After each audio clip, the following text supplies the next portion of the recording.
Ako si Miguel, 14 na taong gulang. At kasama ko ang aking pinsan na si Clara. Nakasing edad ko rin. Isang Sabado ng gabi noong Undas, nagpasya kaming dalawa na hanapin ang puntod ng aming yumaong lolo sa lumang sementeryo sa bayan. Madalas itong ginagawa ng aming pamilya tuwing Undas. Ngunit sa pagkakataong ito, kami lang ni Clara ang nakapagpasyang pumunta. Habang papasok kami sa sementeryo, ramdam ko ang malamig na simoy ng hangin na tila bagay may dalang kakaibang kilabot. Nagsisimula ng kumulimlim ang paligid at ang liwanag ng buwan lamang ang aming gabay. Sa bawat yapak namin sa damuhan, tila may mga matang nagmamasid. Hindi ko maiwasang mapatingin kay Clara na may halong kaba at kaguluhan sa kanyang mga mata. "Miguel, sigurado ka bang alam mo pa ang daan?" Tanong ni Clara, bahagyang nanginginig ang boses. "Oo, Clara. Madalas natin itong gawin, di ba?" Sagot ko, kahit na sa loob-loob ko ay may kaunting pag-aalinlangan. Habang papalapit kami sa gitna ng sementeryo, nagmistulang sumikip ang paligid. Ang mga anino ng mga punong kahoy ay tila buhay na naghahabulan sa liwanag ng buwan. Sa isang iglap, huminto si Clara. Hawak ang aking braso ng mahigpit. "Miguel, may narinig ka ba? Parang may umuungol." Bulong niya. Hinayaan kong pakiramdaman ang paligid. Tama siya. May naririnig akong mahina ngunit klaro na tunog ng pag-ungol. Hindi ko alam kung ito'y galing sa hangin o sa kung saan man. Ang kaba sa dibdib ko'y nagsimulang bumilis. "Sige na, bilisan na lang natin," sabi ko, pilit na itinatago ang takot sa aking boses. Nagpatuloy kami sa paglalakad hanggang sa makarating sa bahaging mas makitid at mas madilim. Doon ko napansin ang isang anino na tila sumusunod sa amin. Mabilis na dumaan ng malamig na hangin sa aking batok at pawang may nagbabantang panganib. "Clara, bilis! Tumingin ka!" Sigaw ko habang itinuturo ang anino. Nagulat si Clara at agad na kumapit sa akin. Pareho naming nakita ang anino na hindi pangkaraniwan. Hindi ito hugis tao, kundi tila isang bagay na hindi ko maipaliwanag. Nagmistula itong usok na naglalakbay sa hangin, umiikot at walang tiyak na direksyon. "Miguel, ano yun?" Tanong ni Clara. Halos hindi na makagalaw sa takot. "Ewan ko, pero kailangan nating umalis dito," sagot ko. Pilit na hinahatak siya palayo sa lugar na yon. Ngunit bago pa man kami makalayo, biglang nagbago ang ihip ng hangin. Ang anino ay tila nagkaroon ng anyo at dahan-dahang lumapit sa amin. Sa bawat segundo, lalo itong nagiging malinaw. Hindi ko na napigilan ang takot at napasigaw ako. "Takbo, Clara!" Sigaw ko habang patakbo kaming lumayo mula sa anino. Ngunit sa gitna ng aming pagtakas, biglang humarang sa aming daraanan ang isang mas malaking anino. Ang paligid ay nagmistulang bumagal at ang tanging naririnig ko ay ang mabilis na tibok ng aking puso. Sa puntong iyon, napagtanto kong hindi na ito pangkaraniwang gabi ng Undas. Sa kabila ng aming takot, kailangan naming harapin ang aninong ito. Ngunit paano namin ito gagawin? Sa gitna ng malamlam na liwanag ng buwan, patuloy kaming naglakad ni Alan sa makipot na daan ng sementeryo. Ang mga anino ng mga puno ay tila naglalambitin sa hangin, nagiging hugis na naglalaro sa aming imahinasyon. Kahit na ang hangin ay malamig, ramdam ko ang pawis na tumutulo sa aking noo. Hindi ko maalis sa isip ang nakita naming anino kanina. Ano nga kaya iyon? "Kuya, sigurado ka bang dito tayo dumaan kanina?" Tanong ni Alan habang nagmamasid sa paligid. "Hindi ako sigurado, Alan, pero sa tingin ko ay makakarating din tayo sa puntod ni Lola." Tugon ko, pilit na pinapakalma ang kabang nararamdaman. Subalit, sa kabila ng aking mga salita, hindi ko mapigilan ang takot na gumagapang sa akin. Paano kung hindi kami makalabas dito? Paano kung hindi na namin makita ang daan pabalik? Habang naglalakad, naririnig ko ang tunog ng mga yabag namin sa lupa. Tunog na tila nag-eecho sa tahimik na paligid. Ang sementeryo ay puno ng mga kwento. Mga alaala ng mga taong noon ay narito ngunit ngayon ay nasa ibang mundo na. Sa bawat hakbang, nararamdaman ko ang presensya ng mga kaluluwa na tila nagmamasid sa amin. Sa di kalayuan, nakakita kami ng isang lumang mausoleum. Ang mga dingding nito ay puno ng lumot at ang pintuan ay bahagyang nakabukas. Isang malamig na hangin ang dumaan, kasabay ng pagkaluskos ng mga dahon sa lupa.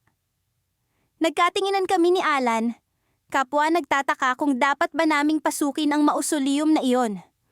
"Kuya, baka may tao sa loob," bulong ni Alan, habang unti-unting lumalapit sa pintuan. "Wala sigurong tao, Alan, pero maaari kaya natin itong pumasukin?" Sagot ko, kahit na ang puso ko ay tila dumadagundong sa kaba. Sa kabila ng takot, may kung anong puwersa ang nagtutulak sa amin papasok. Baka dito, nagtatago ang anino na nakita namin. Pagpasok namin sa loob, binalot kami ng dilim. Ang amoy ng lumang kahoy at alikabok ay bumungad sa amin. Sa kabila ng takot, may kung anoong kaginhawaan ang dulot ng pagpasok sa mausoleum. Parang may kung anong nag-uudyok sa akin na magpatuloy. Sa sulok ng mausoleum, may nakita kaming isang lumang altar. Sa itaas nito ay may isang kandila na tila bagong sindi. Nagkatinginan kami ni Alan, nagtataka kung sino ang nagsindi nito. Sa tabi ng altar, may isang lumang litrato na nakapatong sa isang basag na frame. Hindi ko maaninag ang mukha sa litrato dahil sa kadiliman, kaya't kinuha ko ang aking cellphone at inilawan ito. "Kuya, tingnan mo ito!" bulong ni Alan na nakatutok sa litrato. "Para itong si Lola!" Tila may kung anong malamig na hangin nang dumaan sa akin. Ang babaeng nasa litrato ay kamukha nga ni Lola. Pero paano ito napunta rito? Sa likod ng litrato, may nakasulat na mensahe. Binasa ko ito ng may pag-aalinlangan. "Sa mga maghahanap, dito matatagpuan ang sagot. Huwag matakot, sapagkat ang liwanag ng kandila ang magpapakita ng daan." "Hindi ko naiintindihan, kuya," sabi ni Alan, habang pilit na iniintindi ang mensahe. Baka ito ang daan para makahanap tayo ng sagot sa anino na nakita natin," sagot ko. Kahit na hindi rin ako sigurado sa aking sinasabi. Habang nag-uusap kami, unti-unting lumalakas ang liwanag ng kandila. Parang may kung anong puwersa ang nagmumula rito. Naglalabas ng liwanag na nagliliwanag sa buong mausoleum. Ang mga dingding ay tila naging salamin, nagpakita ng mga imahe ng nakaraan, mga alaala ng mga taong pumanaw na. Biglang may narinig kaming kaluskos sa labas. Pareho kaming natigilan. Hindi alam kung ano ang gagawin. Ang pintuan ng mausoleum ay biglang bumukas at ang malamig na hangin ay pumasok. Tila nagdadala ng presensya ng kung sinong nasa labas. Sa pintuan, lumitaw ang isang anino. Hindi namin maaninag ang mukha nito, pero alam naming ito ang parehong anino na nakita namin kanina. Tumayo ito roon, tila nagmamasid sa amin. Pakiramdam ko ay hindi kami nag-iisa, na tila may kung anong presensya ang nag-uudyok sa amin na lapitan ito. "Kuya, ano gagawin natin?" tanong ni Alan. Ang kanyang tinig ay puno ng takot. "Hindi ko alam, Alan," sagot ko, habang unti-unting lumalapit sa pintuan. "Pero sa tingin ko, kailangan nating malaman kung sino ito." Habang unti-unting lumalapit, nararamdaman ko ang malamig na hangin na bumabalot sa akin. Ang anino ay nagsimulang maglaho, na parang usok sa hangin, subalit may iniwang mensahe sa lupa. Ibalik ang nawala, at ang daan ay magbubukas. Nagkatinginan kami ni Alan, kapwa nagtataka kung ano ang ibig sabihin ng mensahe. Subalit bago pa namin ito matuklasan, isang malakas na tunog ang narinig namin mula sa likuran. Sa likod ng altar, may bumukas na pintuan na tila may nag-aanyaya sa amin na pumasok. Ang malamig na hangin ay tila nag-uudyok sa amin na sumunod. Ngunit ang kaba ay hindi maalis sa aming dibdib. Ano ang naghihintay sa amin sa likod ng pintuang iyon? Sa bawat hakbang napapalapit, alam kong hindi na kami makakabalik sa dati naming daan. Nasa likod ng pintuang iyon, may naghihintay na katotohanan na babago sa aming pananaw magpakailanman. At sa puntong iyon, nagsimula kaming maglakad papasok. Iniwan ang takot sa likod. Subalit dala ang pag-asang makahanap ng sagot sa aninong bumabalot sa aming isipan. Hindi ko inasahan ng malamig na hangin na sumalubong sa amin nang pumasok kami sa loob ng sementeryo. Para bang may kakaibang puwersa na bumabalot sa lugar. Isang puwersa na nag-udyok sa amin na umatras. Ngunit sa kabila ng takot, alam ko sa puso ko na hindi kami pwedeng umatras. Nangako kami sa aming mga magulang na hahanapin ang puntod ng aming lolo at mag-aalay ng mga bulaklak. Sa pagkakataong iyon, alam kong kailangan naming tapusin ang aming sinimulan. Sigurado ka bang dito tayo dumaan noong huli? Tanong ni Carlo. Ang pinsan kong palaging may baong kaba sa dibdib.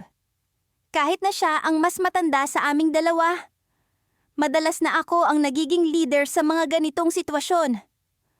Oo, Carlo. Natatandaan ko pa ang mga karatula. Tiyak kong pakanan tayo sa susunod na kanto. Sagot ko habang pilit kong winawaksi ang nararamdaman kong takot. Ngunit habang naglalakad kami, napansin ko ang mga anino sa paligid. Mga anino na para bang gumagalaw sa gilid ng aming paningin. Parang may sumusunod sa atin, bulong ni Carlo. Halatang nanginginig ang boses. Hindi ko siya masisisi, kahit ako ay nakakaramdam ng kakaibang presensya. Lumakas ang hangin at narinig ko ang mga dahon ng puno na nagkikiskisan. Sa bawat hakbang namin, pakiramdam ko'y palapit ng palapit ang mga anino. Sinubukan kong huwag pansinin, ngunit sa isang iglap, may narinig kaming tunog ng yapak mula sa likuran. Bigla akong huminto, at ganoon din si Carlo. Narinig mo yon? Tanong niya, titig na titig sa akin. Tumango ako, pilit na hindi ipinapakita ang takot sa aking mata. Dahan-dahan kaming lumingon, at sa gilid ng aming paningin ay may nakita kaming hugis na hindi maipaliwanag. Isang anino na tila ba walang pinanggagalingan. Hindi ito gawa ng puno o ng kahit anong bagay sa paligid. Carlo, harapin natin ito, sabi ko, kahit na alam kong baka mali ang desisyon kong iyon. Minsan, ang takot ay hindi nalalabanan, kundi natutunan lamang na tanggapin. Humakbang kami palapit sa anino, at sa bawat hakbang ay lalong bumibigat ang pakiramdam ng aking mga paa. Hanggang sa ang anino ay tila ba naging mas malinaw, ngunit hindi pa rin maipaliwanag. Wala itong mukha, ngunit ramdam ko ang titig nito. Para bang binabasag nito ang aking kaluluwa. Sa kawalan ng ideya kung ano ang gagawin, nagdesisyon akong kausapin ito. Sino ka? Tanong ko. Kahit na alam kong baka walang sagot na dumating. Ngunit sa halip na katahimikan, isang malamig na hangin ang sumagot sa amin. Hinipan nito ang aming mga damit at naramdaman ko ang haplos nito sa aking balat. Sa loob ng ilang segundo, nawala ang anino. Iniwan kaming dalawa na tulala at naguguluhan. Parang hindi ito totoo, sabi ni Carlo. Halatang giniginaw sa takot. Ngunit bago pa ako makasagot, narinig namin ang isang tunog mula sa di kalayuan. Isang tunog na pamilyar. Ngunit sa sementeryo, tila ba ito'y kakaiba? Ang tunog ng pagtawa. Isang pagtawa na puno ng pighati at paninisi. Hindi tayo nag-iisa rito, bulong ko. Sa pagkakataong iyon ay hindi na makontrol ang nanginginig kong boses. Nagdesisyon kaming bilisan ang aming paglalakad. Alam namin na hindi maganda ang pakiramdam sa lugar na iyon. Parang may bumubulong sa amin na lumabas na. Ngunit hindi namin magawa. Hanggang sa wakas, narating namin ang puntod ng aming lolo. Nilapag namin ang mga bulaklak, nanalangin, at nagpasalamat sa kanyang buhay. Ngunit sa paglingon namin para umalis, muli naming narinig ang yapak. Mas malakas, mas mabilis. Hindi na namin nagawa pang lumingon. Alam namin na ang oras na iyon ay hindi para mangahas. Nagpasya kaming tumakbo. Hindi alintana ang mga sanga at dahon na humahampas sa aming mukha. Habang tumatakbo, naramdaman ko ang paghaplos ng malamig na hangin sa aking batok. Para bang may kamay na pilit humahabol sa amin. Sa kabila ng takot, nagawa pa naming makalabas ng sementeryo. Ngunit ang pakiramdam ng presensya ng anino ay hindi nawala. Pagdating namin sa labas, hingal na hingal kami ni Carlo. Nagkatinginan kami, parehong hindi makapaniwala sa nangyari. Ngunit sa likod ng kaba, isang tanong ang bumabalot sa aking isipan. Ano ba ang nakita namin sa loob ng sementeryo? At bakit parang may pamilyar na presensya ang anino na iyon? Sa likod ng lahat ng ito, naramdaman ko na parang kilala namin ang anino, ngunit hindi ko mawari kung bakit. Hindi ko alam kung makakabalik pa kami doon, ngunit ang isang bagay ay sigurado. Hindi pa tapos ang kwento. Sa kabila ng takot, alam kong kailangan naming bumalik. Sapagkat sa likod ng anino, may nakatagong lihim na naghihintay lamang na matuklasan. Sa kabila ng malamlam na liwanag ng buwan, patuloy kaming naglakad ng pinsan kung si Mika sa loob ng sementeryo. Hinahanap ang puntod ng aming lolo. Ang malamig na hangin ay tila bumabalot sa amin. At ang bawat hakbang namin ay sinasabayan ng ng lagutok ng tuyong dahon sa ilalim ng aming mga paa. Hindi maikakaila ang kabang bumabalot sa aking dibdib habang lalong lumalalim ang gabi. Mika, sigurado ka bang dito tayo dadaan? Tanong ko. Pilit na pinapakalma ang aking sarili. Oo, kuya, sabi ni Mama. Malapit lang sa malaking puno na may puting ribon. Pero, bakit parang ang layo na? Sagot ni Mika. Halatang may bahid ng pag-aalinlangan sa kanyang tinig. Nagpatuloy kami sa paglalakad. Ang mga matay sinisipat ang paligid. Ang bawat puntod ay tila nagiging anino sa dilim. Ang mga inskripsyon ay hindi na mabasa sa kakapusan ng liwanag. Sa di kalayuan, napansin namin ang isang malaking puno na tila nakatayo bilang bantay sa gitna ng sementeryo. Sa kanyang mga sanga, may nakatali ngang puting ribon na lumilipad sa hangin. Narito na tayo, sabi ko, sabay turo sa puno. Ngunit bago pa namin marating ito, may narinig kaming kakaibang tunog. Isang mahina, tila pag-iyak na nagmumula sa likod ng mga puntod. Anong tunog yun, kuya? Tanong ni Mika. Ang kanyang mga matay puno ng takot. Hindi ko alam kung anong sasabihin, ngunit may kung anong puwersa ang nagtulak sa akin upang imbestigahan. Hinila ko si Mika at lumapit kami sa pinagmumulan ng tunog. Sa pagitan ng dalawang lumang puntod, may nakita kaming isang anino. Hindi ko maipaliwanag ang aking nakita. Ang anino ay tila hugis tao, ngunit walang pisikal na anyo. Parang usok na naglalawa sa hangin. Unti-unting nagiging malinaw ang kanyang anyo. Kuya, ano yan? Bulong ni Mika, nanginginig ang boses. Hindi ko alam kung paano sasagutin ang tanong. Ang anino ay tila lumulutang. Unti-unting lumalapit sa amin. Sa bawat galaw nito, naririnig namin ang mahina at malungkot na pag-iyak. Hindi ko alam kung paano ko pipigilan ang takot. Ngunit naramdaman kung kailangan kong protektahan si Mika. Mika, bumalik na tayo! Mabilis! Utos ko. Ngunit bago pa kami makagalaw, Ang anino ay biglang nagbago ng anyo. Ito'y naging isang batang babae na may mahabang buhok. Ang kanyang mga matay nakatingin sa amin na tila may sinasabi. "Help me!" bulong niya. Ang kanyang tinig ay puno ng dalamhati. Hindi ko alam kung paano mag-react. Ang takot at awa ay nagtunggalian sa aking damdamin. Sino siya? Paano siya napunta rito? Ang kanyang presensya ay nagbibigay ng malamig na pakiramdam. Ngunit may kung anong puwersa ang nagsasabi sa akin na hindi kami dapat magmadali sa pag-alis. "Kuya, tulungan natin siya," sabi ni Mika. Sa kabila ng takot, ay may kita kong determinasyon sa kanyang mga mata. Tumango ako, kahit na ang puso ko'y kumakabog sa kaba. Lumapit kami sa anino, at naramdaman ko ang lamig na nagmumula sa kanyang anyo. Ang paligid ay biglang naging tahimik. Ang hangin ay tila huminto sa pag-ihip. Naramdaman ko ang pagbigat ng aking mga paa. Ngunit nanatili kaming nakatayo. "Bakit ka nandito?" tanong ko sa batang babae. Pilit na ipinapakita ang tapang sa kabila ng takot. "Inilibing ako dito. Hindi nila alam. Hindi nila alam." Sagot niya. Ang kanyang tinig ay puno ng kalungkutan at pangungulila. Biglang nagbago ang paligid.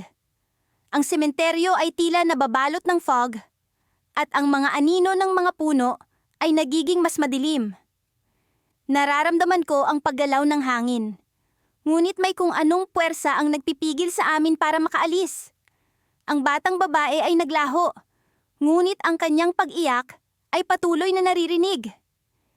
"Mika, kailangan na nating umalis!" Sigaw ko, at hinila ko siya papunta sa direksyon ng malaking puno.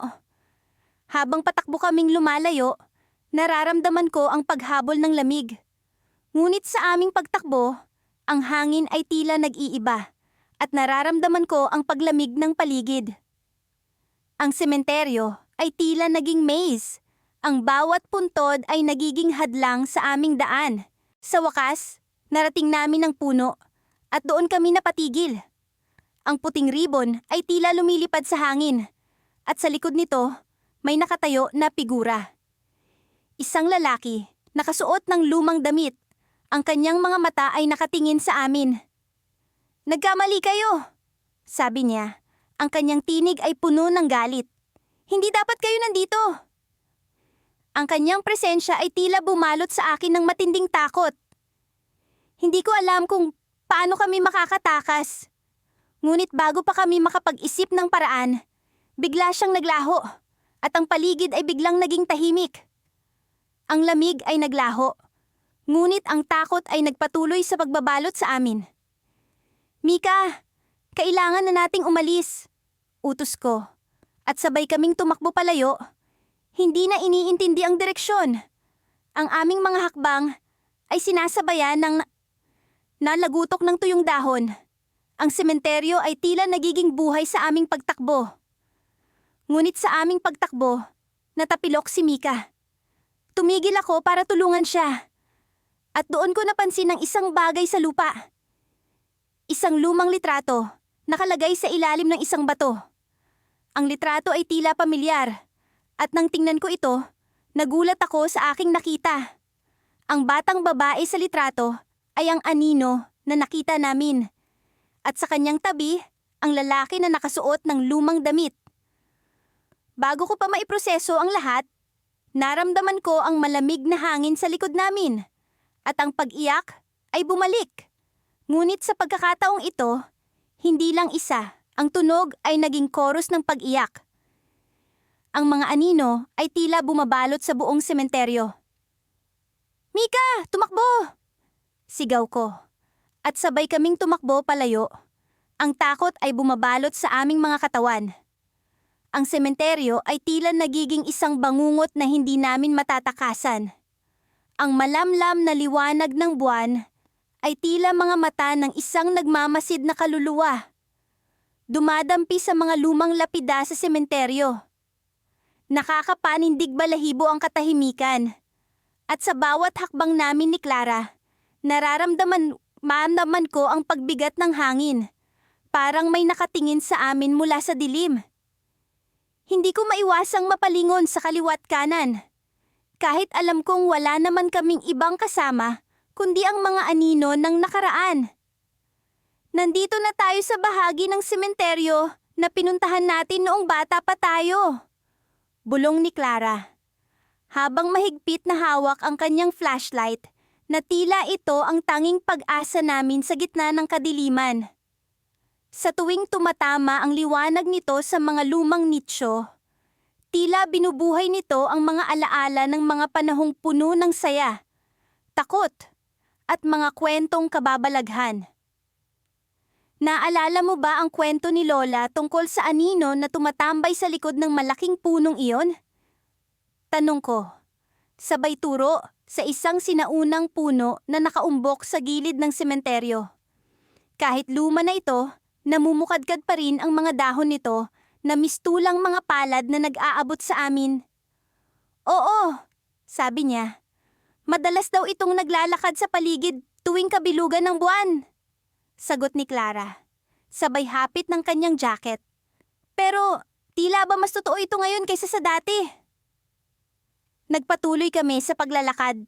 Pilit hinahanap ang puntod ng aming lolo na matagal nang namayapa.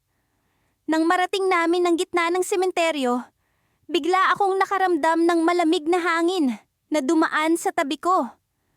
Parang may bumubulong sa akin mula sa kawalan. Clara, naramdaman mo ba yon? Tanong ko. Pinipilit na ikubli ang panginginig ng aking boses. Parang may naglakad sa likod ko. Sagot niya. Pilit na sinusuri ang paligid gamit ang flashlight. Ngunit wala kaming nakitang anuman, kundi ang mga lumaa at nakatagilid na lapida, na tila mga tahimik na saksis sa nagdaang mga panahon. Nagpatuloy kami. Ngunit sa bawat hakbang, lalo akong kinukubabawan ng kaba. Parang lalong lumalakas ang bulong ng hangin.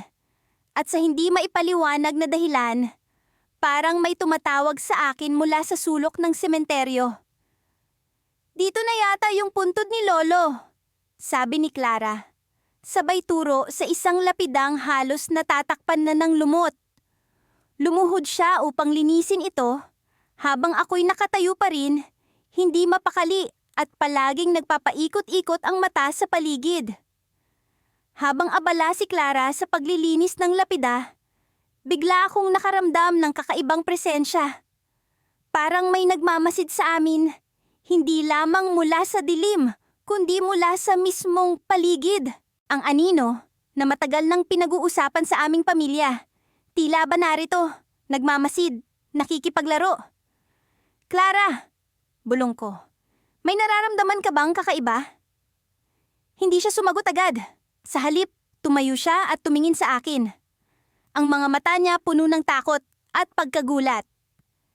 May narinig akong boses, parang nagmumula sa ilalim ng lupa. Napalunok ako. Baka namang guni-guni lang natin, Clara. Pero, bago ko pa man matapos ang sasabihin, biglang may narinig kaming kaluskos mula sa likod ng mga punong kahoy. Nagkatinginan kami ni Clara. Parehong umaasang wala itong ibig sabihin. Baka pusa lang o hayop na gumagala. Sabi ko, pilit na pinapakalma ang sarili.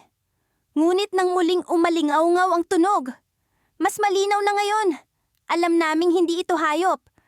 Parang may humahaplos sa hangin. Mga yabag na unti-unting lumalapit sa amin mula sa dilim ng sementeryo.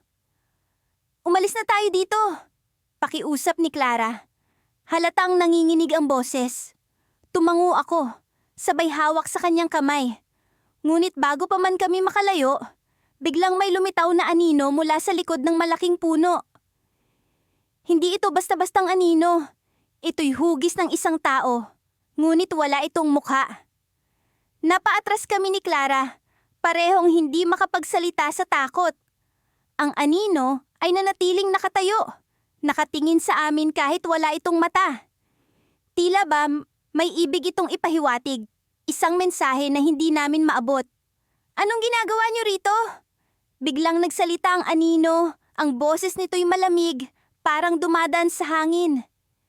Hindi kami makasagot. ni hindi namin maigalaw ang aming mga paa. Parang nakapako kami sa pwesto. Tila ba ang sementeryo ay naging isang kulungan na hindi namin matakasan. At sa isang iglap, naglaho ang anino. Iniwan kaming nagtataka, nanginginig at tuluyang nalilito. Clara, ano yon? Tanong ko. Pilit na hinahanap ang mga salita. Hindi ko alam, pero kailangan na nating umalis. Sagot niya, sabay hila sa akin palabas ng sementeryo. Habang papalayo kami, ang mga bulong ng hangin ay tila ba nagiging mga tawanan, mga halakhak na hindi namin maunawaan. At sa likod ng aming isipan, alam naming hindi iyon ang huling pagkakataon na makikita namin ng anino. Sa aming pagtakbo palabas ng sementeryo, isang tanong ang nanatili. Ano ang ibig sabihin ng aninong iyon? Sa bawat hakbang, alam naming hindi pa ito tapos. Hindi ko alam kung ilang minuto na kaming paikot-ikot sa sementeryo. Ang hangin ay unti-unting lumalamig. Tila bumabalot sa amin ng isang hindi maipaliwanag na kilabot. Kasama ko si Ria, ang pinsan kong palaging may sigla. Ngunit sa pagkakataong ito, ang kanyang mukha ay may bakas ng pag-aalala. Pareho kaming hindi sanay sa ganitong klasing paglalakbay. Pero sa isang banda, may kung anong puwersa ang nagtutulak sa amin na ipagpatuloy ang paghahanap. Sigurado ka bang dito tayo huling nakakita ng puntod ng lolo? Tanong ni Ria habang tinitingnan ng maliliit na marka sa mapa na ibinigay ng tagapangalaga ng sementeryo. Parang hindi ito ang tamang lugar eh. Napabuntong hininga ako at muling iniisip kung saan kami nagkamali. Oo, dito nga. Pero parang may mali. Sinilip ko ang paligid, pinagmamasdan ang bawat sulok kung saan maaaring magtago ang anino na nakita namin kanina. Isang malakas na hangin ang biglang umihip. Nagpaindayog sa mga sanga ng puno at tila umungol sa aming pandinig. Naramdaman ko ang paggapang ng takot sa aking gulugod, ngunit hindi ko magawang magsalita. Parang may pumipigil sa aking bibig na ilabas ang lahat ng kaba. Nararamdaman mo ba yon? Namno ba yon? Tanong ni Ria, habang nakatingin sa akin. Ang kanyang mga mata ay nag-aalab ng pagkabalisa. Tumango ako. Hindi alam kung ano ang sasabihin. Pareho kaming hindi handa sa kung ano man ang maaaring mangyari. Ngunit alam naming hindi kami maaaring umatras. Sa puntong ito, tila kami ay nasa isang mundong hindi pamilyar. Isang lugar na puno ng misteryo at panganib. Nagpatuloy kami sa paglalakad. Ang mga yapak namin ay umuukit ng katahimikan sa madilim na daanan. Sa bawat hakbang, pakiramdam ko ay may mata na nakamasid sa amin. Ang bawat paglingon ay puno ng pag-aasam na may makikita kaming kakaiba. Isang anino, isang silweta, isang palatandaan, hanggang sa dumating kami sa isang bahagi ng sementeryo na may mga lumang puntod, ang marmol ay natatakpan ng lumot. Dito na nga yata yon, sabi ni Ria. Inaayos ang kanyang paningin sa mga lumang lapida. Pero bakit parang hindi ko makita ang pangalan ni Lolo? Lumapit ako sa isang puntod, pinunasan ng alikabok. Ngunit wala akong nabanaagan na pangalan. Nagsimula nang maglaro ang isip ko. Nagtataka kung ano ba talaga ang hinahanap namin dito. Nasa tamang lugar ba kami? O dinala kami ng kung anong puwersa sa maling daan? Habang patuloy kaming nag-iinspeksyon, hindi ko mapigilang mapansin ang isang kakaibang anino sa gilid ng aking mata. Agad akong lumingon. Nagbabaka sakaling makita kung ano yon. Ngunit wala akong nakita. Isang malawak na kawalan lamang. May nakita ka? Tanong ni Ria. Halatang nais malaman ang aking reaksyon. Parang wala. Pero pakiramdam ko may anino kanina. Sagot ko. Sinusubukang muling i-focus ang aking mata sa paligid. Nagpatuloy kami sa paggalugad. At sa isang iglap, nakita namin ang isang puntod na tila hindi namin napansin kanina. Ang lapida ay may kakaibang marka. Isang simbolo na hindi namin alam kung ano ang kahulugan. Ria, tingnan mo to! Sabi ko, sabay turo sa simbolo. Lumapit si Ria, nagtataka sa nakita namin. Ano kaya to? Parang hindi ito normal na puntod. Habang iniinspeksyon namin ang kakaibang marka, narinig namin ang isang tunog. Isang malambing na bulong na tila nagmumula sa ilalim ng lupa. Napatingin kami sa isa't isa. Alam naming pareho ang narinig namin. Tara na, umalis na tayo, sabi ni Ria. Halatang natatakot na. Ngunit bago kami makalayo, isang malakas na hangin ang biglang umihip. Nagpatumba sa amin. Pagkatapos ay naramdaman namin ang paggalaw sa ilalim ng lupa. Tila may bumubulong mula sa kailaliman ng sementeryo. Napatingin kami sa puntod at sa isang iglap, ang simbolo ay nagliwanag. Isang liwanag na mula sa ibang daigdig. Hindi namin alam kung ano ang ibig sabihin nito. Ngunit nagbigay ito ng hindi maipaliwanag na takot. Bakit ito nangyayari? Tanong ni Ria habang pilit na bumangon. Hindi ko alam ang sagot. Ang tanging alam ko ay hindi kami basta-basta makakaalis sa lugar na ito. Parang may puwersang pumipigil sa amin. Isang puwersang hindi namin lubos na maunawaan. Habang kami ay nagmamadaling umalis, naririnig ko ang mga bulong. Mga salita na hindi ko maunawaan, ngunit alam kong may kahulugan. Sa aming pagtakbo, ang sementeryo ay tila nagbago. Ang paligid ay naging mas madilim, mas malamig, at mas nakakatakot. At sa isang iglap, bago kami makalabas, isang anino ang lumitaw sa harapan namin. Isang anino na hindi namin inaasahan. Isang anino na may mukha ng isang tao. Isang taong kilala namin. Sa puntong iyon, alam kong may mas malalim na misteryo ang lugar na ito. At habang nagmamadali kami sa pagtakbo, alam kong hindi kami ligtas. Ang sementeryo ay may sariling kwento, at kami ay bahagi na nito. Nagsimula ang gabi sa sementeryo na tila payapa, ngunit ang katahimikan ay nagmistulang bumabalot sa akin ng hindi maipaliwanag na kaba. Kasama ko si Carla, ang pinsan kong kasing edad ko, sa aming paglalakbay na ito. Pareho kaming may determinasyong matagpuan ang puntod ng aming lolo, na hindi namin kailanman nakilala, ngunit laging nasa kwento ng aming mga magulang. Sigurado ka bang dito iyon?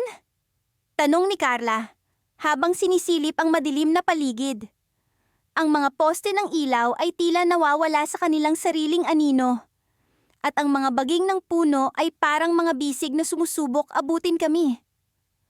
Oo, sabi ni Mama. Malapit lang daw sa malaking puno ng akasya.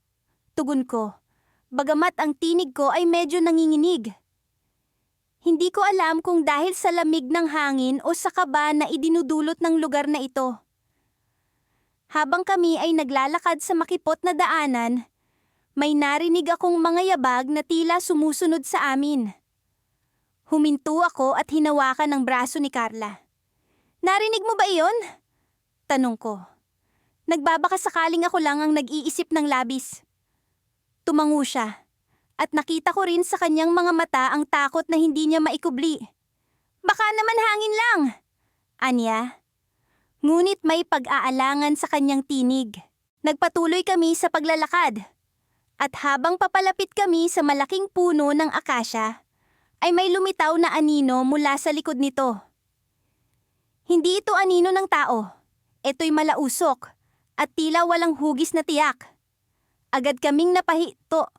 Ang aming mga matay nakapako sa hindi pangkaraniwang bagay na iyon.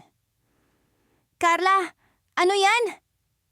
Tanong ko, habang unti-unting umaatras nang hindi inaalis ang tingin sa anino. Hindi ko alam, pero hindi ko gusto ang pakiramdam ko. Sagot niya, nanginginig ang boses. Napansin kong namumutla na siya at alam kong kailangan naming umalis. Ngunit ang aking mga paay tila nakabaon sa lupa. Mas lumapit ang anino at sa bawat paggalaw nito ay tila may malamig na hangin na sumasabay.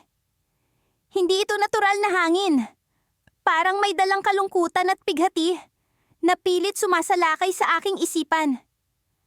Naalala ko ang kwento ng aking nanay tungkol sa mga kaluluwang hindi matahimik na nabubuhay sa mga lugar na tulad nito. Aalis na tayo! Bulong ko kay Carla. Hinila ko siya palayo sa puno. Ngunit habang papalayo kami, ay may narinig kaming bulong. Isang tinig na tila mula sa ibang mundo, bumubulong ng mga salitang hindi namin maintindihan. Sa bawat bulong, ay tila may kurot ng lamig na dumadaloy sa aming mga gulugod. Hindi ko na alam ang aking gagawin. Basta't ang tiyak ko lang, kailangan naming makaalis sa lugar na iyon. Sa likod ng aking isip, naroon ang katanungan. Ano ang nais ng anino? Bakit ito nagpapakita sa amin?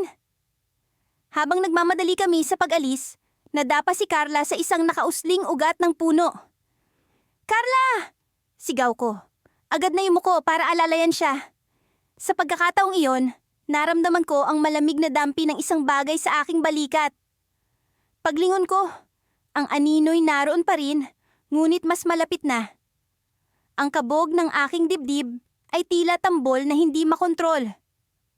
Tumayo kami ni Carla at sa isang iglap ay nagpasya kaming tumakbo. Tumakbo kami ng walang lingon-lingon. Ang aming mga hakbang ay nagkakarera sa mabilis na tibok ng aming puso. Pagdating namin sa labas ng sementeryo, hingal na hingal kaming naglakad palayo. Ang mga ilaw sa kalsada ay tila nagbibigay ng kaunting aliw sa aming mga kaluluwa na naguguluhan sa nangyari. Akala ko, hindi na tayo makakaalis, sabi ni Carla. Hinahabol pa rin ang kanyang hininga. Pero ligtas na tayo, sagot ko. Bagamat may bahagi ng aking sarili na hindi naniniwala sa mga sinabi ko. Ang anino, ang bulong, lahat ng iyon ay parang banta na hindi pa tapos. Habang papalayo kami, hindi ko maiwasang lingunin ang sementeryo. At doon, sa gitna ng dilim, nakita ko ang isang figura na nakatayo sa tabi ng puno ng akasya. Hindi ko maaninag ang mukha, ngunit alam kong nakatingin ito sa amin. Nagpatuloy kami sa paglalakad. Subalit sa likod ng aking isipan, alam kong may hindi pangkaraniwang nangyari. At ang anino, kung ano man iyon, ay tila may mensaheng hindi pa naihahatid. Ang sementeryo, na sa unay tila tahimik, ay nagmistulang isang mundo na puno ng mga lihim na naghihintay lamang na muling magpakita. Ang malamig na hangin ng gabi ay bumabalot sa aming magpinsang sina Lila at ako habang patuloy kaming naglalakad sa sementeryo. Ang kapaligiran ay punong-puno ng katahimikan na tila ba sumisigaw ng mga lihim na hindi dapat mabunyag. Ang mga puntod ay nakahanay sa maayos na mga hilera, ngunit may kung anong kakaiba sa mga anino na gumagalaw sa paligid. Nagsimula na kaming magduda sa bawat hakbang. Tila ba ang bawat tunog ng aming mga paa ay nagbabadya ng isang bagay na hindi namin inaasahan. Sigurado ka bang dito yon? Tanong ni Lila. May bahagyang pangamba sa kanyang boses. Oo, sinabi ni nanay na dito. Dapat ang puntod ni Lola. Sagot ko, habang sinusubukan kong itatag ang aking sarili sa gitna ng hindi maipaliwanag na takot na pumapalibot sa amin. Ang mga alaala ni Lola ay nagdulot ng init sa aking puso. Ngunit ang sementeryong ito ay tila ba may sariling buhay na pilit nagtataboy sa aming paglalakbay. Habang naglalakad kami, naramdaman ko ang unti-unting pagbigat ng hangin. Ang mga puno ay nagsimulang maglaro ng kanilang mga anino. At sa bawat paggalaw, ay tila ba may mga matang nakamasid sa amin. Parang may sumusunod sa atin, bulong ni Lila na agad nagpatindig sa mga balahibo ko. Imposible, sagot ko, kahit na ako rin ay hindi makapagkaila sa pakiramdam na iyon. Subalit, sa kabila ng aking mga pag-aalinlangan, nagpatuloy kami. Sa di kalayuan, nakita namin ang isang lumang puntod na tila ba may kakaibang aura. Isang bagay na kumakaluskos sa likod nito. Doon! Turo ni Laila. Sabay hablot sa aking braso at hinila papunta sa direksyon ng lumang puntod. Habang papalapit kami, ang anino sa likod ng puntod ay tila ba lumalaki at nagiging mas malinaw. Hindi ko maipaliwanag, ngunit para bang ang anino ay may sariling buhay, gumagalaw sa paraan na hindi karaniwan. Lila, huwag kang lalapit! Bulong ko, ngunit huli na. Nang kami ay nasa harapan na ng puntod, biglang bumigat ang aking pakiramdam. Ang anino ay naging mas malinaw, tila ba may hugis ng isang tao. Hindi ko na kayang pigilan ang takot na lumukob sa akin. Ano ito? Tanong ni Lila. Ang kanyang mga mata ay punong-puno ng pag-aalala. Ngunit bago pa kami makalayo, isang malamig na hangin ang dumaan na para bang may bumulong sa aming mga tenga. Huwag kayong umiwas. Huwag kayong matakot. Narito lamang ako. Ang bulong ay tila ba nagmumula sa anino mismo. Ang tinig ay lumalabas na puno ng lungkot at pangungulila. Sinubukan kong bumalik sa katinuan. Hinila ko si Lila palayo sa puntod. Ngunit bago pa kami makalayo, ang anino ay umangat mula sa lupa. Naging mas malinaw. At sa isang kisap mata ay nagiging tao na nakatayo sa harapan namin. Si Lola! Sigaw ni Lila, habang ang anino ay nag-anyong isang matandang babae. Ang kanyang mga mata ay puno ng kabaitan, ngunit may kirot na hindi maipaliwanag. Huwag kayong matakot! Mga apo, kailangan ko kayong makita. Hindi ko alam kung paano ako tutugon. Si Lola na pumanaw na ilang taon na ang nakalipas ay nasa harapan namin. Ang kanyang anyo ay mula sa anino na naging laman. Lola, paano po ito? Tanong ko, habang ang mga luha ay nagsimulang dumaloy sa aking pisngi. Huwag kayong mag-alala. Narito ako upang ipaalam sa inyo ang isang bahagi ng ating pamilya na nakakubli sa dilim. Mayroong lihim na dapat ninyong malaman. Ang kanyang tinig ay puno ng sinseridad, ngunit may halong pag-aalala. Bago pa namin makuha ang kabuuan ng kanyang mensahe, biglang nagbago ang ihip ng hangin. Ang anino ay nagsimulang maglaho, dahan-dahang nagiging usok na unti-unting inaabot ng hangin. Lola, huwag po kayong umalis! Sigaw ni Lila, ngunit huli na. Sa aming pagkamangha, naiwan kami sa harap ng puntod na tila ba walang nangyari. Ang katahimikan ng gabi ay bumalik. Ngunit ang aming mga puso ay puno ng kuryosidad at pangamba. Ano ang lihim na sinasabi ni Lola? Bakit niya kami dinala dito sa sementeryo sa pamamagitan ng kanyang anino? Habang bumabalot sa amin ng malamig na hangin ng gabi, naramdaman namin ang bigat ng responsibilidad na dala ng mga salita ni Lola. Ang anino sa sementeryo ay hindi lamang pananakot. Ito ay isang mensahe mula sa nakaraan, isang tawag na hindi namin maaaring baliwalain. Sa kabila ng takot, nagpasya kaming magpatuloy sa paglalakbay. Dala ang pag-asa na matutuklasan ang lihim na nagkukubli sa dilim ng sementeryo. Ngunit sa likod ng aming mga isipan, isang tanong, ang patuloy na bumabagabag. Ano ang kinabukasan na dala ng anino ni Lola? Noong gabing iyon, ang hangin ay tila may dalang malamig na kurot sa aking balat.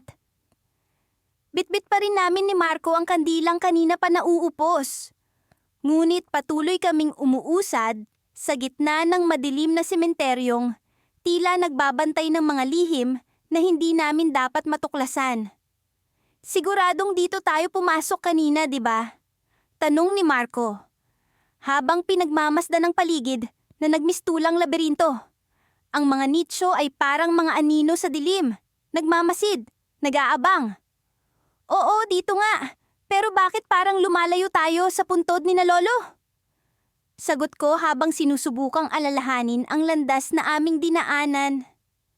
Sa bawat hakbang, tila ba lumalayo kami sa aming pakay at papalapit sa isang bagay na hindi ko maipaliwanag. Sa aming patuloy na paglalakad, may narinig kaming kaluskos sa aming likuran. Parehas kaming huminto ni Marco. Nanginginig ang mga kamay habang pilit na iniilawan ng kandila ang paligid. Walang tao. Tanging ang mga punong lumang-lumana at mga nicho ang aming tanaw. Narinig mo yun? Bulong ni Marco. Kita ko ang takot sa kanyang mga mata. Tumango ako. Baka hangin lang. Sagot ko, kahit na alam kong hindi iyon ang totoo. Muli kaming nagpatuloy. Pilit na binabaliwala ang kabang bumabalot sa aming mga dibdib. Habang papalapit kami sa isang malaking puno na tila ba nagtatago ng isang lihim, may biglang lumitaw na anino sa likod nito. Ang anyo nito ay hindi ko maipaliwanag. Ngunit para bang ito ay isang tao na may kakaibang hugis. Napatigil kami sa paghinga. Hindi makakilos sa aming kinatatayuan. Ano yun? Pabulong na tanong ni Marco. Hindi ko alam kung paano ko siya sasagutin. Gusto kong tumakbo.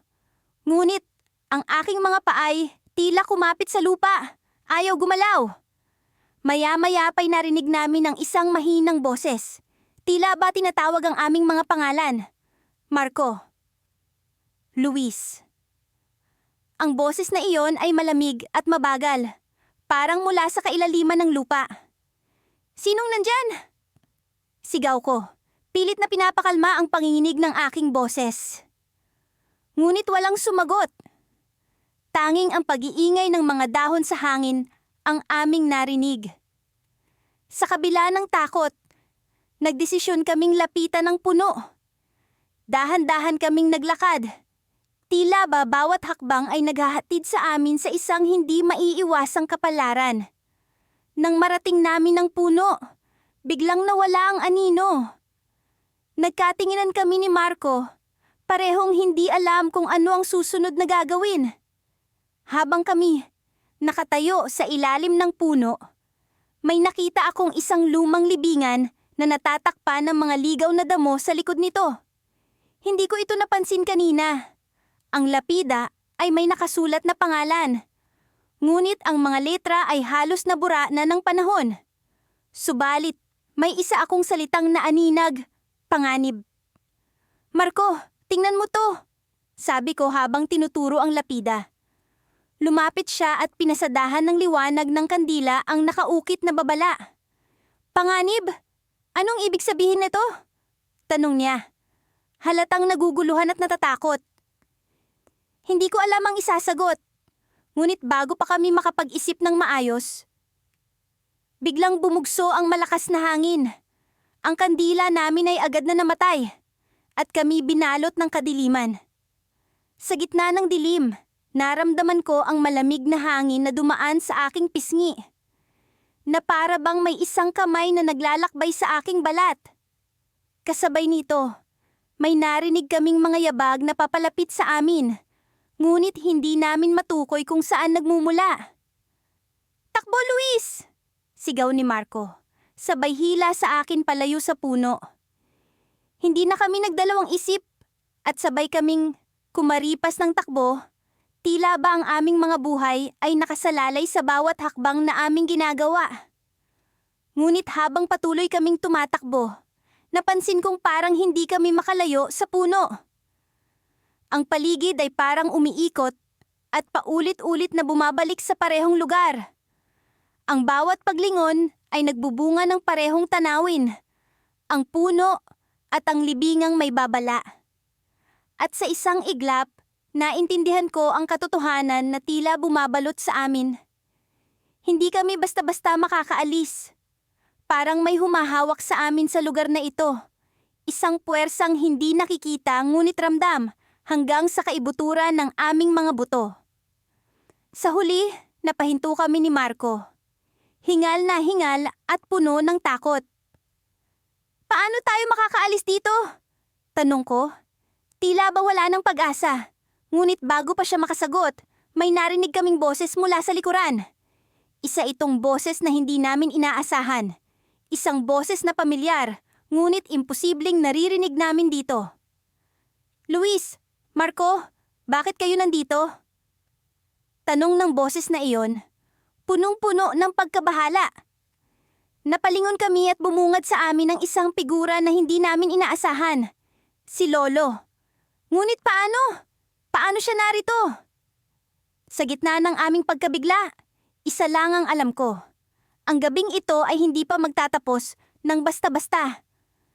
Pagkatapos ng ilang oras na pag-iikot sa sementeryo, napagtanto kong tila wala pa rin kaming natutuklasan na bago. Nasa kalagitnaan na kami ng gabi. At ang buwan ay nagkukubli sa likod ng makakapal na ulap. Kami ni Marco, ang aking pinsan, ay parehong kinakabahan, ngunit pilit naming itinatago ito sa isa't isa. Sa aming mga kamay ay ang lumang mapa ng sementeryo na bahagyang punit na sa mga gilid. Alam kong kailangan naming hanapin ang puntod ni Lolo Hector, isang bagay na hindi namin magawa sa liwanag ng araw, dahil sa misteryosong pagkawala ng mga palatandaan. Sigurado ka bang nasa tamang direksyon tayo? Tanong ni Marco habang nagmamasid kami sa paligid. Ang mga anino ng mga punong kahoy ay tila gumagapang sa lupa, at ang kaluskos ng mga dahon ay parang bulong ng mga multo. Oo, sigurado ako, sagot ko. Kahit na sa loob-loob ko'y may duda na rin. Ang sementeryo ay tila isang maze na puno ng misteryo. Bawat hakbang na aming tinatahak ay tila naglalapit sa amin sa isang hindi ka nais-nais na katapusan. Habang naglalakad kami, naramdaman kong may kakaibang presensya sa aming paligid. Parang may mga matang nagmamasid sa amin mula sa likod ng mga lumang lapida. Pilit kong inalis ang takot sa aking isipan at nagpatuloy sa paglalakad. Nang bigla, sa gilid ng aking paningin, may nakita akong anino na gumagalaw. Marco, nakita mo rin ba yun? Tanong ko. Sabay turo sa direksyon ng anino. Hindi ko alam, pero parang may kumikilos nga roon. Sagot niya na may halong kaba sa boses. Nagpa siya kaming sundan ng anino, kahit na alam naming delikado ito. Sa bawat hakbang na papalapit kami, lalong lumalakas ang kabog ng aking dibdib. Ang paligid ay tahimik, tila nakikiramdam sa aming gagawin. Pagdating namin sa lugar kung saan namin nakita ang anino, tumigil kami. Wala kaming makitang kahit ano. Tanging mga lumang puntod at tuyong dahon lamang ang naroon. Ngunit bago pa man kami makapagsalita ulit, naramdaman kong may malamig na hangin na dumaan sa likod ko. Kasunod nito ang isang boses, mahina ngunit malinaw, na parang bulong mula sa ilalim ng lupa. Alam ko kung nasaan ang hinahanap ninyo, sabi ng boses. Napatingin kami ni Marco sa isa't isa, parehong nagtataka at natatakot. Sino ang nagsalita?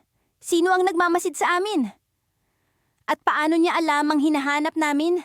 Sinundan namin ang direksyon ng boses at nakita namin ang isang lumang puntod na may nakaukit na pangalang hindi namin mabasa dahil sa mga damo at lumot na tumatakip dito. Nilinis namin ito at doon namin nakita ang pangalan ni Lolo Hector. Napasigaw si Marco sa tuwa, pero bago pa man kaming makapagdiwang, naramdaman kong may kakaiba sa puntod. Parang may puwersang humihila sa akin palapit. Lumuhod ako at dinikit ang aking kamay sa malamig na marmol. Sa sandaling iyon, parang may dumaloy na kuryente sa katawan ko at biglang nagbago ang lahat. Nasaan na ako? Ang sementeryo ay naglaho at napalitan ng isang madilim na kakahuyan. Kasama ko pa rin si Marco, pero ang paligid ay ibang-iba na. Ang mga puno ay matataas at ang lupa ay basa at maputik. Sa unahan namin, may aninong nakatayo. Hindi ko maaninag ang mukha nito, pero alam kong ito ang anino na nakita namin kanina. Nagsalita ang anino.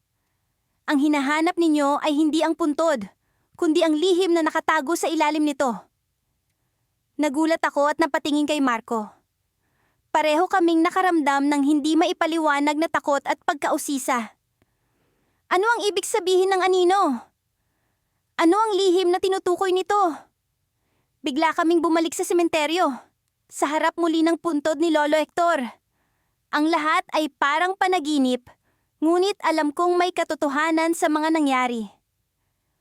At doon, sa ilalim ng malamlam na liwanag ng buwan, naisip ko na ang aming pakikipagsapalaran ay nagsisimula pa lamang. Anong lihim ang naghihintay sa amin sa ilalim ng puntod? At sino o ano ang anino na iyon? Hindi ko maiwasang makaramdam ng kaba. Ngunit sa kabila ng takot, alam kong kailangan naming ipagpatuloy ang aming paglalakbay. Kailangang malaman namin ang katotohanan, kahit na ito ay magdala sa amin sa mas mapanganib na daan. Ang kalaliman ng gabi ay tila mas nagiging mabigat habang patuloy kaming naglalakad ni Mark sa sementeryo. Ang dilim ay tila may sariling buhay, bumabalot sa bawat sulok at gumagawa ng mga hugis na naglalaro sa gilid ng aming paningin. Ang malamig na hangin ay umiihip, nagdadala ng mga bulong na tila nagmumula sa mga aninong hindi matahimik. Sigurado ka bang dito natin makikita ang puntod, kuya? Tanong ni Mark. Nanginginig ang boses.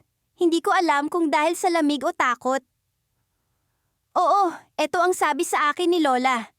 Malapit lang daw sa malaking puno ng akasya. Sagot ko habang tinitigan ng paligid. Ngunit kahit anong pilit kong tandaan ng mga sinabi ni Lola, parang lumalabo ang bawat detalye, nahihigitan ng presensya ng sementeryo.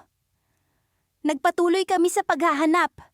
Ang mga hakbang namin ay parang nag-echo sa katahimikan ng paligid. Sa kabila ng kaba, pilit kong pinapanatili ang pagiging kalmado para kay Mark. Ngunit sa totoo lang, ramdam ko rin ang paggapang ng takot sa aking katawan. Ang mga anino ay tila sumasayaw sa gilid ng aming paningin. Palaging nasa sulok ng aming mata ngunit hindi kailanman lubusang nagpapakita. Ilang sandali pa ay narating namin ng isang clearing na may malaking puno ng akasya sa gitna. Sa ilalim nito ay may isang lumang puntod. Tila iniwan na ng panahon. Dito, nagdesisyon kaming magpahinga muna at pagmasdan ng paligid. Dito ba yun, kuya? Muling tanong ni Mark habang palingalinga sa paligid. Siguro, sagot ko. Wala naman tayong ibang nakikitang puno ng akasya eh. Habang nakaupo kami malapit sa puntod, napansin ko ang isang bagay na kakaiba.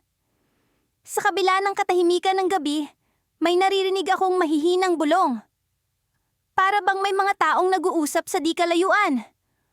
Ngunit wala kahit isang kaluluwa ang makikita sa paligid kundi kami lang. Bigla, isang malamig na hangin ang humampas sa amin, dala ang mas malakas na bulong. Umalis kayo rito! Anang tinig na tila nagmumula sa lupa. Napatingin ako kay Mark at kita ko sa kanyang mukha ang takot. Kuya, narinig mo ba yun? Tanong niya, nanginginig ang boses. Oo, pero baka guni-guni lang natin. Sagot ko, kahit na alam ko sa sarili ko na hindi ito basta imahinasyon lamang. Ilang minuto pa ang lumipas at nagsimula na kaming magdesisyon na bumalik na sa bahay. Ngunit bago pa man kami makaalis, napansin ko ang isang kakaibang anino na gumalaw mula sa likod ng puno ng akasya. Hindi ito ang anino ng puno o ng kahit ano pang bagay na naroon. Ang anino ay mayroong porma ng isang tao, ngunit ito ay mas mataas at mas payat kaysa sa normal. Mark, tingnan mo yun! Sabi ko. Tinuturo ang anino. Napatingin si Mark at kita ko sa kanyang mga mata ang takot at pagtataka. Ano yun, kuya? Tanong niya, habang unti-unting umaatras. Biglang nagbago ang paligid. Ang malamig na hangin ay tila naging mas mabigat. At ang mga bulong ay nagsimula ng lumakas. Para bang isang koro ng mga tinig na nagmumula sa ilalim ng lupa. Ang anino sa likod ng puno ay tila unti-unting lumalapit sa amin. At sa kabila ng dilim, nararamdaman naman kong ito ay nakatingin. Takbo! Sigaw ko. Sabay hila kay Mark palayo sa puno. Habang tumatakbo kami, ang mga tinig ay lalong lumalakas, sumusunod sa amin. Hindi ko na alam kung saan kami patungo. Ang tanging mahalaga ay makalayo sa aninong iyon at sa mga bulong na nagdadala ng takot sa aming mga puso. Ngunit habang papalayo kami, napansin ko ang isang bagay na mas kakaiba. Ang sementeryo, na kanina'y tila isang lugar ng kalungkutan at katahimikan, ay unti-unting nagbabago. Ang mga puntod ay tila nagliliwanag ng kaunting liwanag, at ang hangin ay puno ng mga imahe ng mga taong tila naglalakad sa paligid. Nang makarating kami sa pinto ng sementeryo, bigla itong nagsara sa harapan namin, para bang may puwersang nagpipigil sa amin na makalabas. Napalingon kami at nakita ang anino. Ngayon ay nasa di kalayuan, tila nagmamasid lamang. "Kuya, paano tayo makakalabas?" tanong ni Mark, halos maiyak na sa takot. Ngunit bago pa man ako makasagot, naramdaman ko ang isang malamig na kamay na dumampi sa aking balikat. Sa likod ko, isang boses ang bumulong, "Hindi pa ito ang katapusan." At doon, sa gitna ng dilim at takot, napagtanto kong hindi lamang kami ang naririto sa sementeryo. May mga bagay na mas malalim at mas misteryoso pa kaysa sa kaya naming maunawaan. Sa kabila ng aming takot, kailangan naming malaman ang katotohanan sa likod ng mga anino at bulong na bumabalot sa lugar na ito. At sa kabila ng lahat, alam kong ito pa lamang ang simula. Ang malamig na hangin ay humaplos sa aking balat nang kami lumapit sa lumang bahagi ng sementeryo. Ang mga dahon ng mga punong kahoy ay tila mga anino na sumasayaw sa liwanag ng buwan. At ang mga marmol na lapida ay nagmistulang tahimik na mga saksi sa mga lihim ng nakaraan.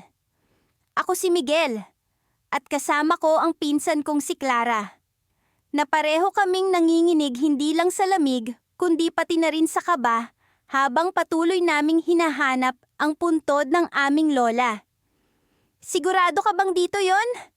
tanong ni Clara, habang nakapulupot ang isang braso sa kanyang sarili upang mapanindigan ang ginaw. "Oo," sabi ni nanay, "dito sa dulo ng hilera." Sagot ko, kahit na hindi rin ako sigurado sa aking sinasabi. Ang mga alaala ng aming pagkabata ay tila naglalayag sa alon ng aming isipan. Laging naglalaro sa sementeryong ito tuwing undas kasama ang mga magulang.